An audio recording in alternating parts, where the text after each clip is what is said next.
Hey, good evening, everyone. Thank you so much for joining us today. Today we have Ms. Cheryl Jordan with Dallas Central Appraisal District, and she is here to talk to us about the homestead exemption and property taxes. So, as you know, property taxes is part of your mortgage payment, and a lot of y'all, when you're making that mortgage payment, it's part of your escrow analysis and escrow payment. So, Ms. Cheryl Jordan is here today to debunk some myths about property taxes and homestead exemption, how to apply for it. And, if you have any specific questions, please do save those questions so that we can ask Ms. Cheryl at the end. We will have a short, Q&A section at the end. So again, I would like to welcome Ms. Cheryl Jordan with the Dallas Central Appraisal District for joining us today. Hi, Ms. Cheryl. Hey, thank you for having me. And I'm going to talk about a lot of things. I'm going to run through some things quickly, but we just kind of want to use some terminology, get you accustomed to this process. It's so much to it. I understand you're looking to buy or in the process of it or thinking about it. And so you'll probably see me again if you do buy with the post-purchase workshop. So with that, I'm just going to go run through this again pretty quickly. Yes, there we go. The property tax system. And I need to get rid of this up here. Let's see here. This is blocking. Oh, well, I'll figure it out. Who are the players? Who's involved in this process? Well, let me interrupt real quick. Porfirio, how do I get rid of that ribbon at the top that has all the information on it? Is there a way to put it to the side? When you say up the information, are you talking about the mute, stop video, participants chat? That it's at the top. You should have an option where it says view options and just click where it says exit full screen. Do you have that option on your video? Floating, I think it's hide floating meeting controls. Yeah, you can hide that. Yeah. Let me see if that's, there we go. Okay, there we go. Now I can see the top of my screen. Okay, the agencies and officials involved in the property tax process is the taxing units. Those are the governing bodies. That's your city, your city council, your school boards, the county, the commissioners. Those are the what are referred to as taxing units or taxing jurisdictions. Then there's, of course, us, the appraisal district. And we have a board of directors, a chief appraiser, and appraisal review board. And I'll talk about those in just a little bit in more detail, but again, just kind of giving you an idea of the players in this. And then there are state agencies. That's the Comptroller of Public Accounts, the Department of Regulation, Licensing and Regulation. They regulate the licenses of our appraisers. Then the Texas Education Agency, they oversee and manage the school districts as far as their funding is concerned. So here we are, board of directors. What's the job there? The board of directors, chief appraiser. Our job is to discover, list, and appraise and value those properties. We also administer the exemptions on them. We maintain the ownerships as far as we get that information when the deed is filed. We get that information from the county clerk. So our records are trying to reflect the most current ownership and the mailing addresses.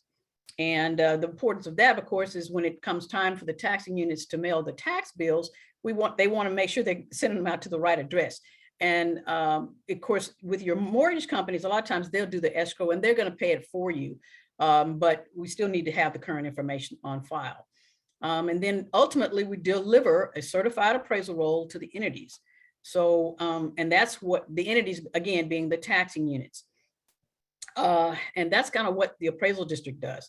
As part of that process, there's the appraisal review board. Now, they are a separate body from us. They don't work for the appraisal district. There are actually a body of your peers. They sit and they settle disputes between the appraisal district and property owners. And you say, well, don't get scared. Disputes, no, we're not fighting. There's a process where you can protest, and I'll talk about that later on. And as far as that, for that, that's where the appraisal review board, or the ARB, comes into play. So those are the agencies involved, but there's a fourth major player, and actually that's you, the property owner. You have a huge part in this process. Obviously, you pay the taxes, and the taxes are what those taxing units use to pay the school teachers, to pay for the fire and police pay for the roads and bridges. So those taxes are used for those types of things, but that's the part you play in that.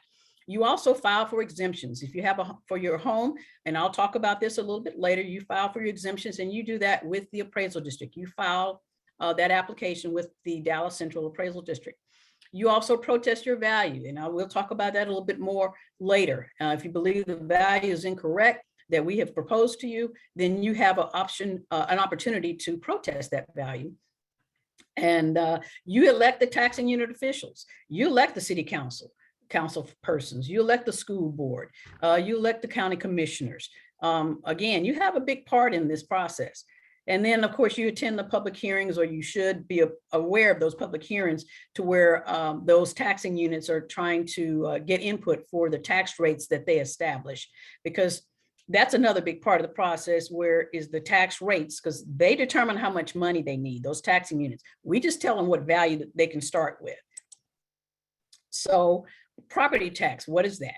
It's a tax that's measured according to value. It's called an ad valorem tax. That's a Latin term, but that's the official name of this property tax system that we have in Texas. It's valued as of January 1.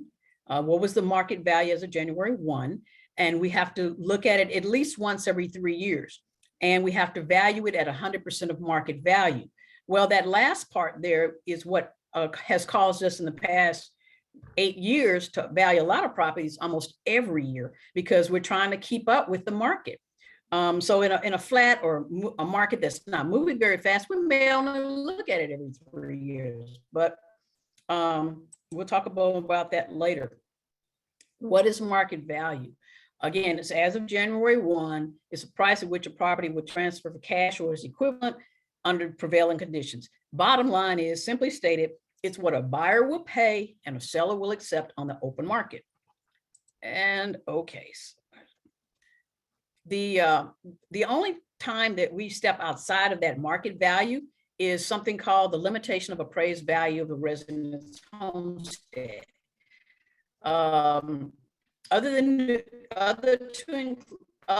than including new improvements, the appraised value of a homestead may not be increased by more than 10% from its appraised value, regardless of when it was last reappraised. That's huge. That in this market, where the market is going up 15, 20, 25% a year, for once you have established your homestead for the prior year, this is going to help you save tax dollars. Okay. When we mail out notices, we mail those out to kind of give you an idea of what we're proposing for your value for that year. Now, we're looking at 2021 because 2022 hasn't happened yet. But this is an actual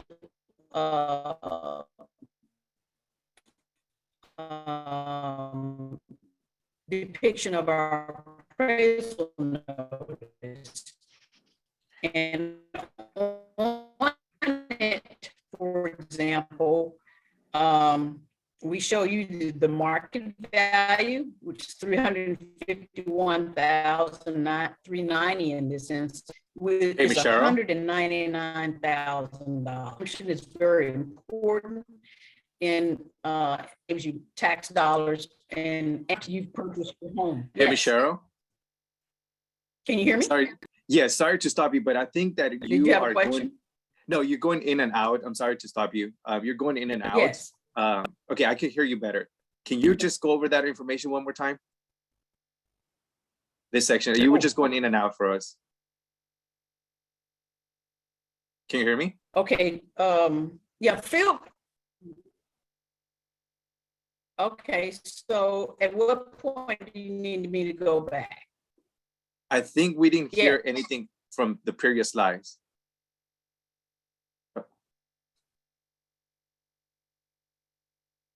All right, everyone, give us a second. I think we lost Miss Cheryl.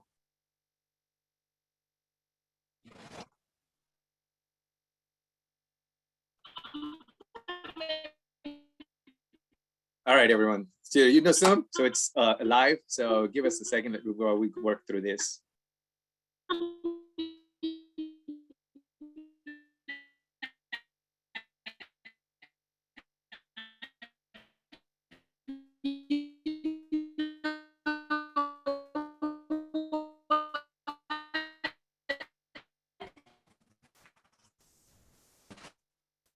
I'm gonna get on my iPad.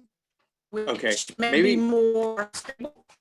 Maybe if you turn off your camera, like one of our, Because on my end, maybe if you turn off your camera, that would help. Like one of our viewers is saying.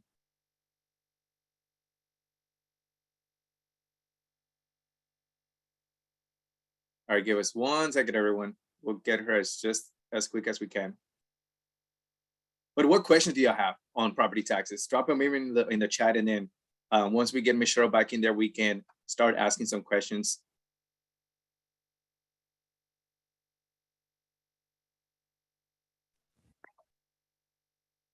I'm gonna Okay, there you go. Is it on my end? I think so. I think if you turn off your camera, I think it will help a little. Turn off my camera? Yes.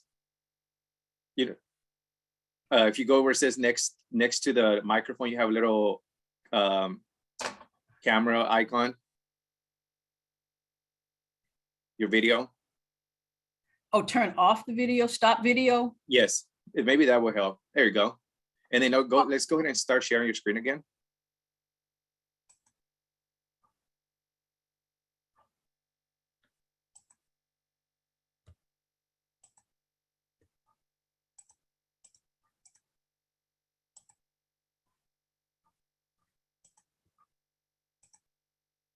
Great question, Daniel. All right, I think we're there, Michelle. Okay, can you hear me okay? Yes, ma'am. Okay, because I can log in on my, I think I lost you again. No, we're here. Okay. I'm here. I was gonna log in on my iPad. If you lose me, I'm gonna send Blaine my telephone number, my cell number. And if you have any problems, you can feel free to give me a call. Okay. And then I think I can get on my iPad and it may be a little more stable. I apologize for this. Oh no, you're good. So I think we're good now. I think I can hear you clear now. It was just my camera it was on. Okay. Yes, I think so. I'm still going to send my number to Blaine just in case. Okay, I've just emailed that to you. There you go. Okay. So I was talking about the limitation on appraised value.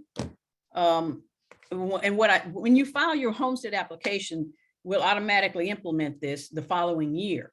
But the importance of this is that it's going to save a lot of money. It's going to keep the values from going up so fast. Let me go back here. It caps it at 10% a year.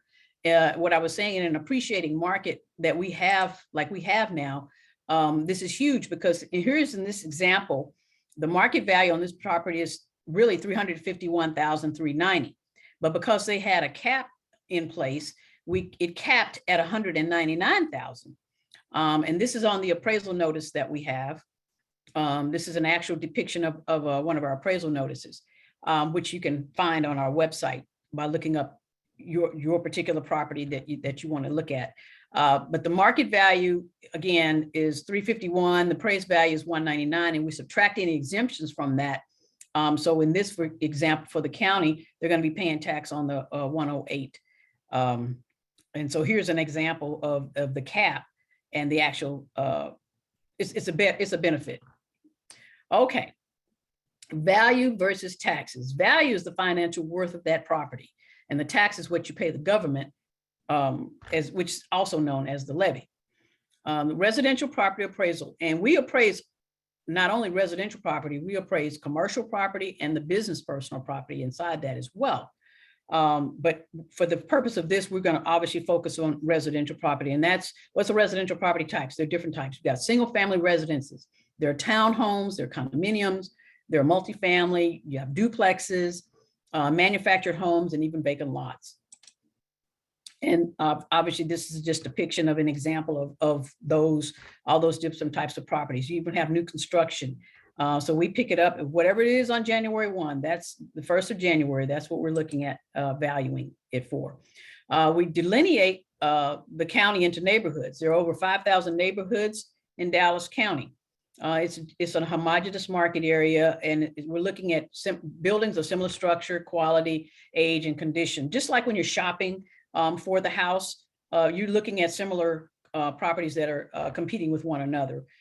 We also use geographical boundaries to help define those. And of course, access to amenities, similar amenities. This is an actual aerial map of neighborhoods. Again, we have over 5,000 neighborhoods.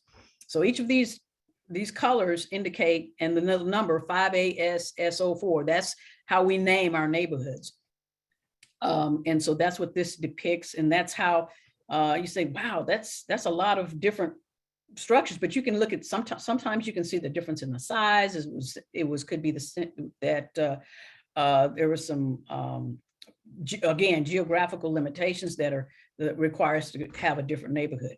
And within that neighborhood, of course, we have a building classification system. We have over 25 different building classes.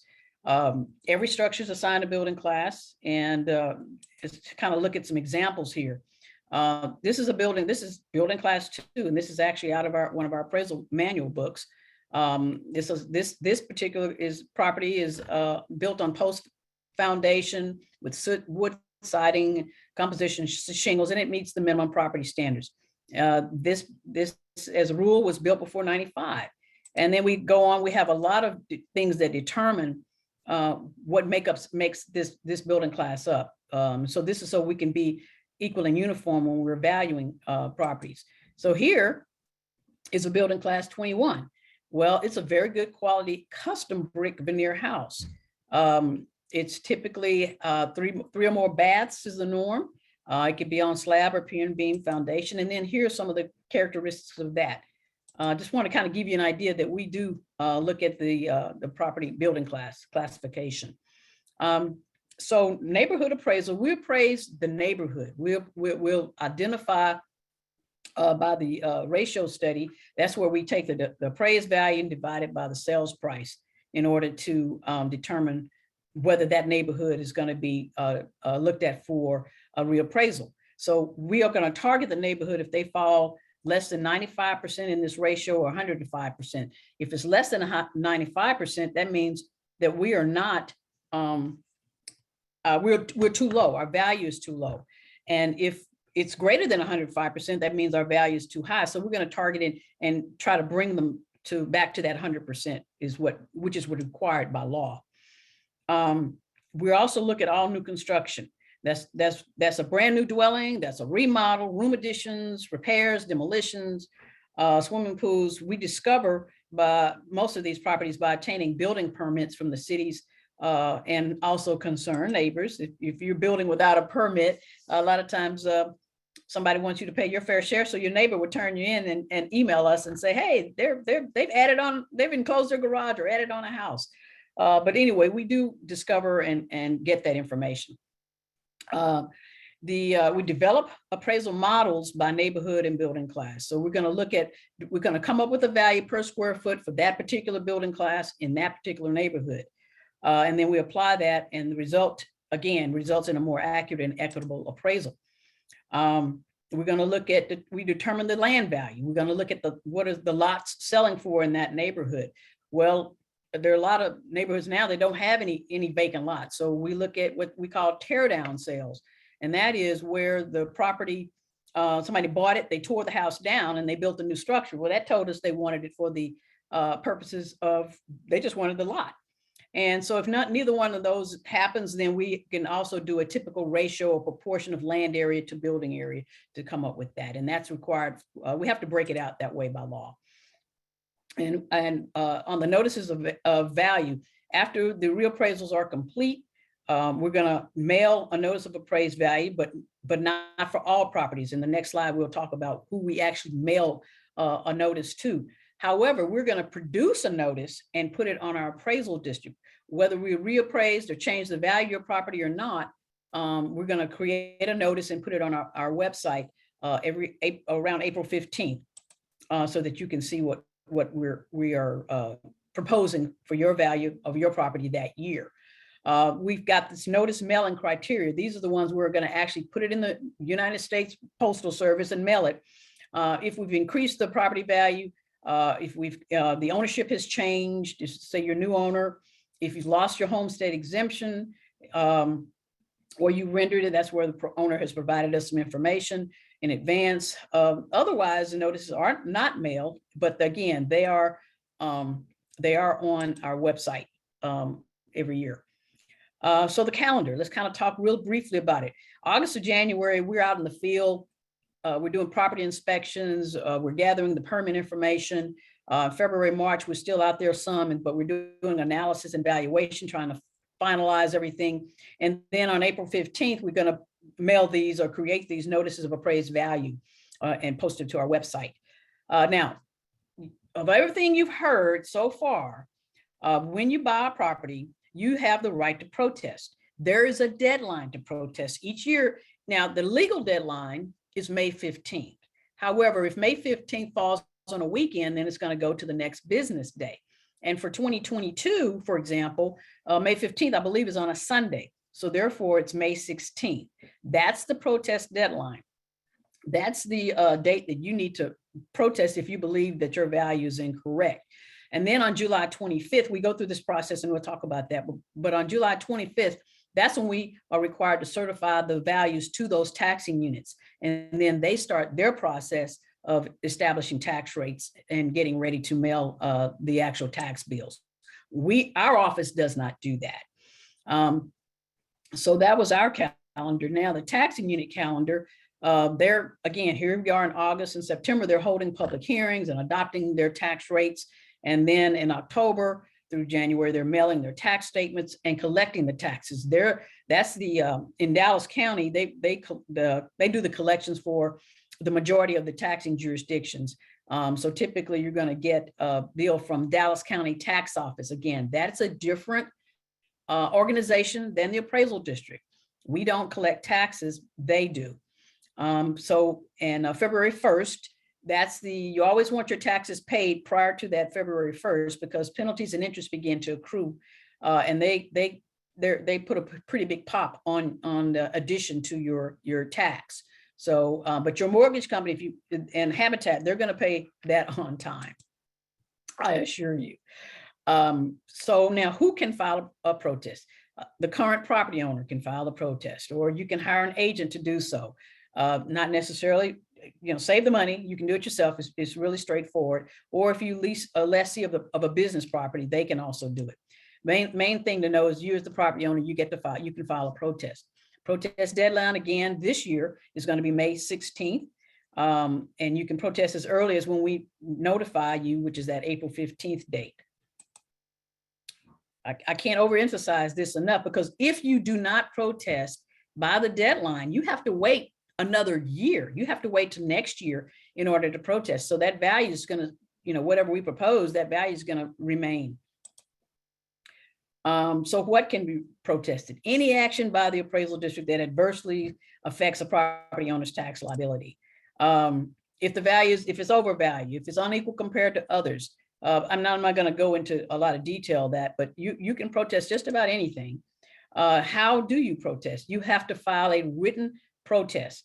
And when I say written, well, you can protest online, but the only way you can do it online is to use our website's UFile online protest program. And I say that's a preferred method because, well, it doesn't involve paper, for one, and it's much faster, number two. And you can protest without settlement, means you don't provide us documentation, or you can protest with settlement by providing us documentation, which we much prefer, because we're going to be able to review it and get back to you fairly quickly on that and resolve the issue. And if you're not able to protest online, your website's not working, or you don't have a computer, then you can always mail it, put it in the mail, and it needs to be postmarked by that deadline date of May 16th, or you can drop it off. We have a drop box outside.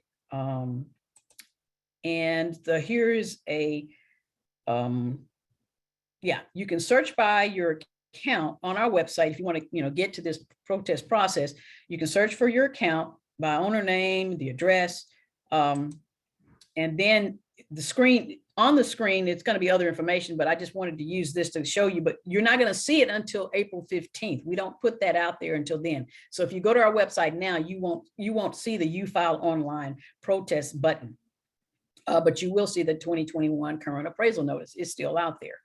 But that's where you would go to do your U-File online, or you can print and mail your protest form right there. And if we did mail you a notice, we also mailed you a protest form with it.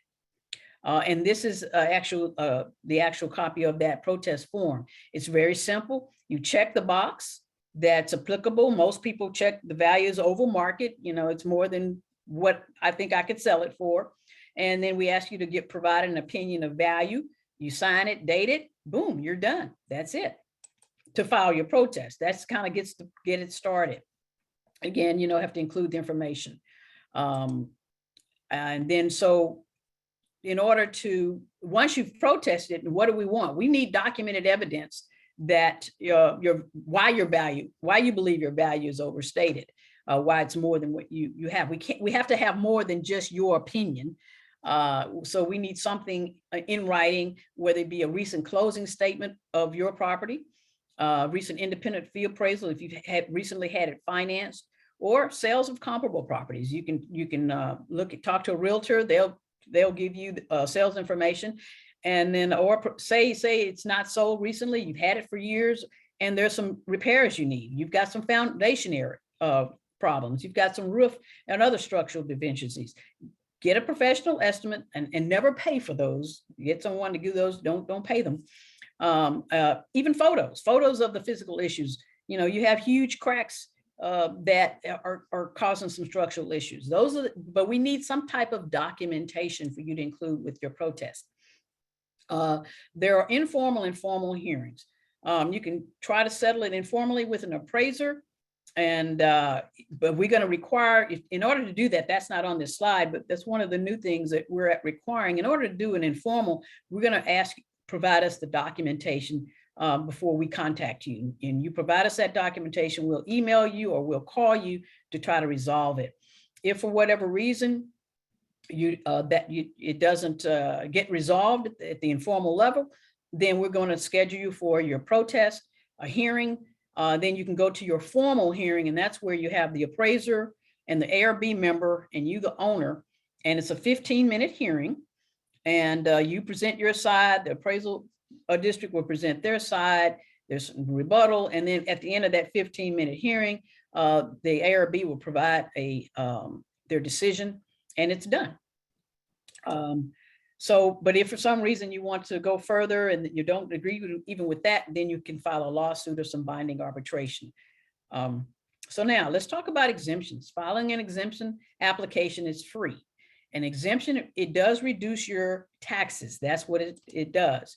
It excludes part of the value from taxation or all of the value from taxation in certain instances, like for churches, religious organizations, schools. They get the total exemption, but on your homestead, you have a partial exemption. So obviously, if it's excluding part of the value, that means you don't pay tax on the part of that value that's excluded.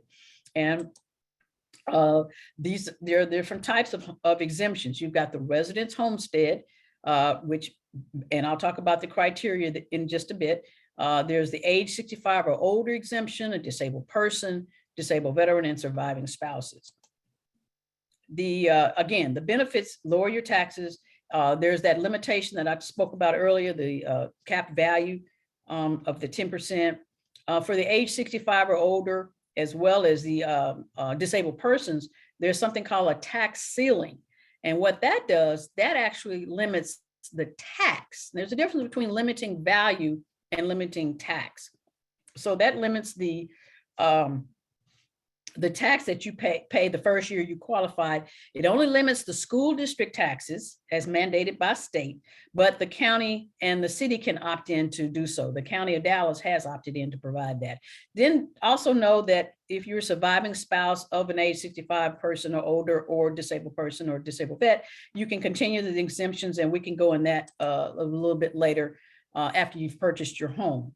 Again, I've talked about the cap value, so I'm just going to jump on ahead here so that I can have room at the end for questions and answers. Again, the exemptions, the benefits of them, for the age 65, you can defer your taxes, but I don't like to focus on that for folks with a mortgage, because a lot of mortgage companies don't allow you to defer them. They want them paid.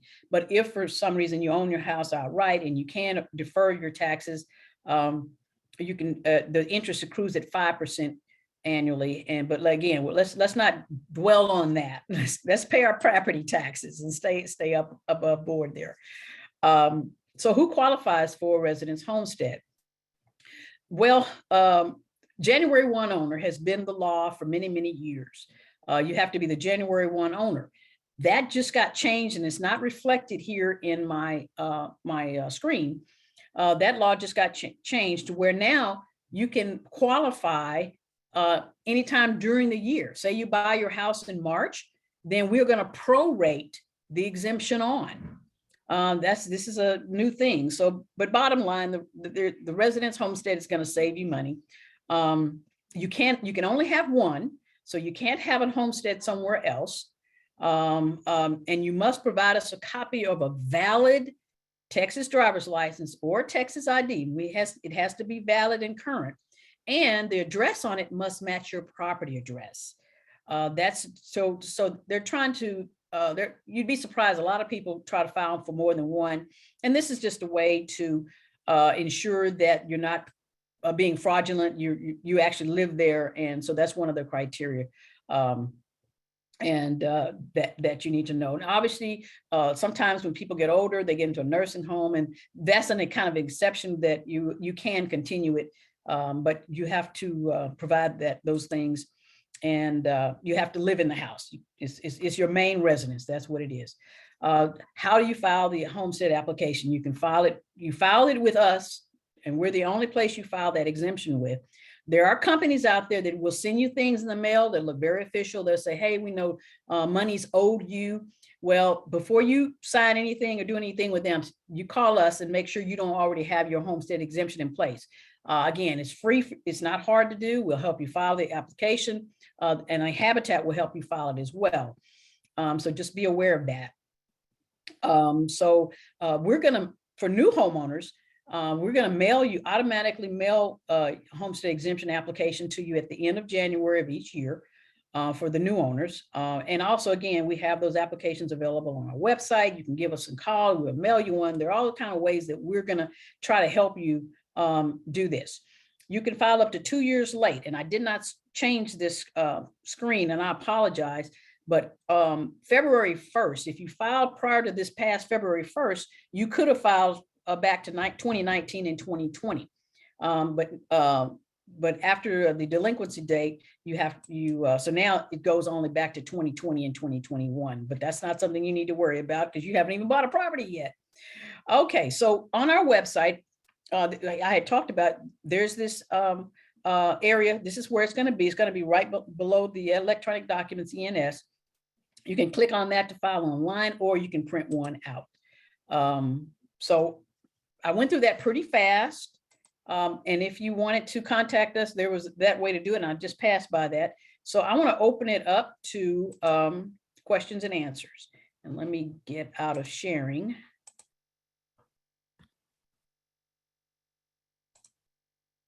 Okay. All right, Michelle.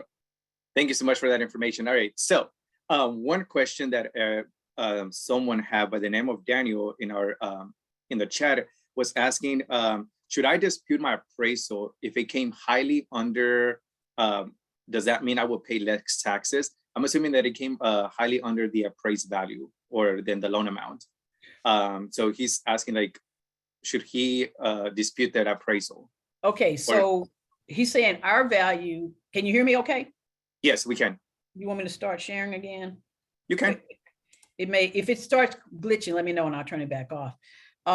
If it's greater than our value, I think that's what he's asking. Let's say our value is $100,000 and his value, what is 120?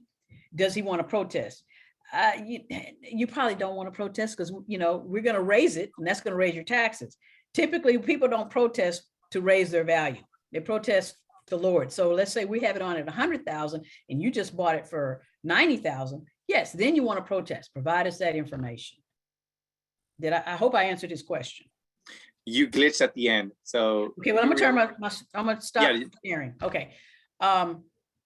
So if your value is more than what we have on it, you probably don't want to protest because it's going to affect your taxes and cause your taxes to go up. Most people protest only to lower their value. If we're too high, that's when you want to protest. Okay. Okay. Yes. So another question was like, how soon should I apply for an exemption? Okay. I believe you mentioned that in the presentation, but do you mind going over that again?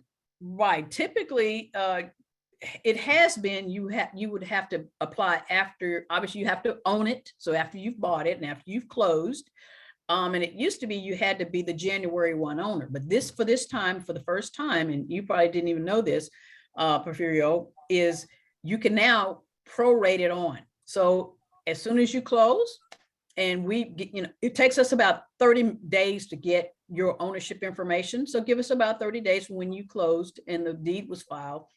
And once our records are reflecting that, then that's the time you can protest. I'm sorry, you file your exemption, right? Yeah. Yeah, and I guess just to add to that, but that also means that you have to change your driver license or ID to your current address. So if you close on February 28th, the next day, once you're already living in the house, make sure you change that address because you will need that ID or driver license to be able to file this homestead exemption.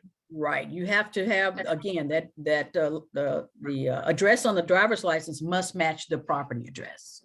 Correct. All right. So how about, do you have time to go over how to file or how to look for the homestead exemption if you don't receive it by mail? Sure. Let me go back to screen sharing. And let me know if anyone else has any other additional questions.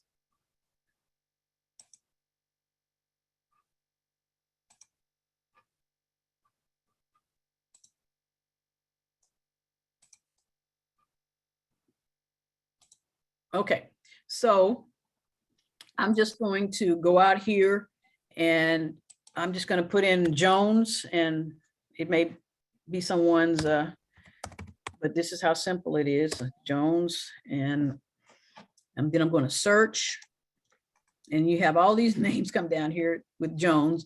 I'm just going to pick this one here, the second one. Well, no, I'm going to pick one in Dallas. We're going to pick this one right here, Mary Jones. I don't know Mary Jones. I'm not picking on her. But this is actually a live shot of our screen right now. If you went out there, this is what you would see. And okay, she already has a homestead exemption. Let me try to find somebody who doesn't, because if you already have one, we're not going to have it where you can actually file it online. But actually, this will still work. If you don't get one in the mail, you can print one. And so you click on this form, and it's actually pre-filled in part of the way. It's got her name and her address, the property address, the legal description. But this is what the homestead looks like. It even has the 2022 right now. So what you want to do is step one is just asking, is the mailing address correct? If not, you're going to have to explain why. The ownership status, are you the owner? Is it more than one person on it? Are you owning it with your brother, your sister, your dad? Are you married? If so, you indicate married. So anyway, you indicate that. Then number 3, you check the exemptions that apply. So you would check general homestead. And if you're age 65 or older, you would check that as well, or disabled person or age 65 surviving spouse. And then if you late filing, let's say you bought the property in 2020, but you didn't file your exemption, you know you could, you can write in the tax year here. You write in 2020 after you check that late filing of residence homestead exemption for prior years, okay? And again, you can go back 2 years. Then you go to the second page, and you have to answer all these questions. Otherwise, we're going to reject your application and you have to start over again. What day did you begin occupying the property as your principal residence? Well, provide that information. I assume it's the day you closed or the day after you closed, but whatever day you began occupying it. We want number of acres, just put less than 1 acre. And we're going to ask, are you claiming an exemption on a previous residence? And if you say yes, we need to take, you know, you're going to have to, you can only have one or the other. D, did you occupy it? But we're temporarily away. That's very uncommon, but indicate that. E, was your residence less than 100% complete? If it was, you indicate so. Most of the property is going to be 100% complete because it's kind of hard to live in a property that's not been completed. Was any of your, in F, was any portion of your property used for rental purposes? Did you rent out one room? And typically most people don't, but you could. And then we're going to have to take that part off and not get an exemption on that.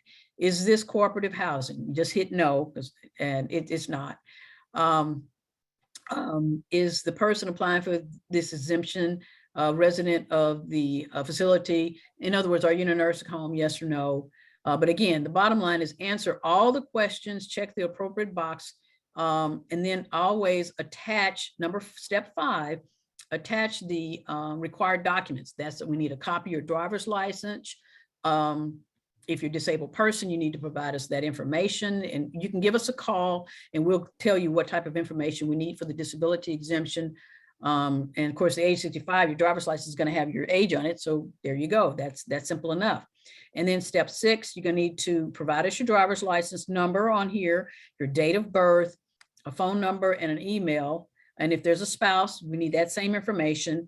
And then you sign it. Of course, it's a penalty for false statement. So, but sign it and print your name and the date. And then the next, so the application is actually 2 pages, but if there's, for someone who's trying to file an affidavit for community property interest, there are these affidavits on this page 3. But typically you're not going to need to deal with that. If it's heir property, which again, that won't be the issue, but heir can also file for homestead exemption, and that's a whole nother subject, but that's available. And then here's an explanation of, if you want to read this, there's an explanation of all the details of everything, what you need to do, and it's even in Spanish on that last page 6 here. So that's the homestead exemption application. Questions?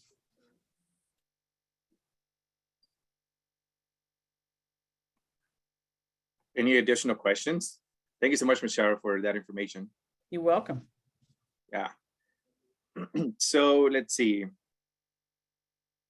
So one question that we had is like, how does the appraisal value affect the resale of the house if you decide to sell later? They have nothing really to do with each other. Our value should, again, we only value once a year. Values are in this market, they've been going up. So when you get ready to sell your house, it should not matter what we have it on for. You're going to go get an appraisal, you're going to talk to a realtor, but they should be fairly close. Again, though, values can change, and our value was as of January 1. If you're selling your property, say in July or June, or the value may have changed, and in this market, it probably went up. So, but they're mutually exclusive. Okay. Now, you mentioned about the acres on 4B on the second page. You said that anything less than 1 acre? No, well, I said typically, if you just own a regular house with a lot, it's going to be less than 1 acre. So you don't have to know the exact acreage.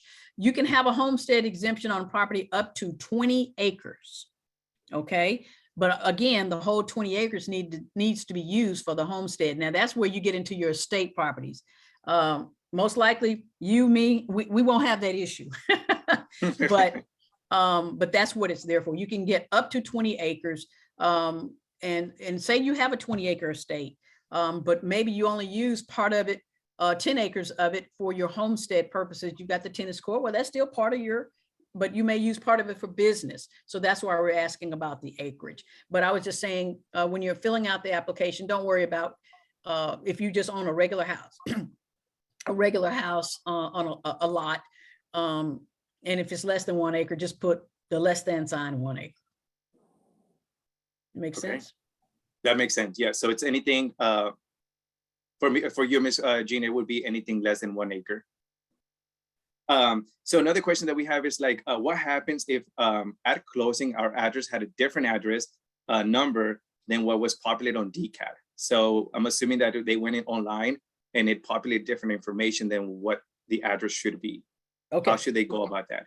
Right. What we're going to do is take the address that is the mailing address, we're going to take off of the deed, because when you close and the deed is filed, on the bottom of it, it typically says return to once this is filed. Okay, so that's typically going to be the address where you're going to be living, where they can mail that to. So that's where we get the address. Again, it should match when it comes to filing a homestead exemption. It should match, your mailing address should be the same as your property address, but it doesn't have to. I'm sorry. Mailing address, let's just say that you're in an area where people still mail, or maybe you want all your mail going to your mom. That's fine. And that's why we have that question, is the property address different? Let's see, where was that? I think that's on the first page here. I think it asks, right, on step 1, mailing address, is the mailing address incorrect? And let's say you have a post office box, and just explain that. We just need to know why the mailing address is different, because we do audits from time to time, and you may get a letter saying, hey, we see your mailing address is different. And you just, again, if it's a legitimate reason, that's not a criteria that it has to match the property address, but we're going to ask about it. Okay. All right. And you can always email us, say your mailing address changes, you change post office boxes, or you don't want it going to mom's house anymore, or you want it coming back to your property. You can get online, and let me see if I can go there. You can go over here on our homepage to this left-hand side over here, and where it says contact us. And scroll down here. We have our email addresses here. So for property ownership and exemption inquiries, there you click on that, you mail it to PRE. If you just have a mailing address change, we want you to email mailing address change at DCAD. So this is where you can find and provide us that information. Awesome. Well, Ms. Cheryl, thank you so much for bringing this valuable information for our clients today. You always bring such wealth knowledge to everyone here. So to the attendees, this webinar is recorded. In the case that you would like to go back to it, you can. It will be available in our website for you to review it again. Ms. Cheryl, thank you so much. You're welcome. Thank you. Y'all have a good yes, one. Thank you. All right. Yeah, have a great one. I will see you on the next webinar in 2 weeks. All right, thank you. Okay, have a good bye-bye. one. Bye-bye. Yes.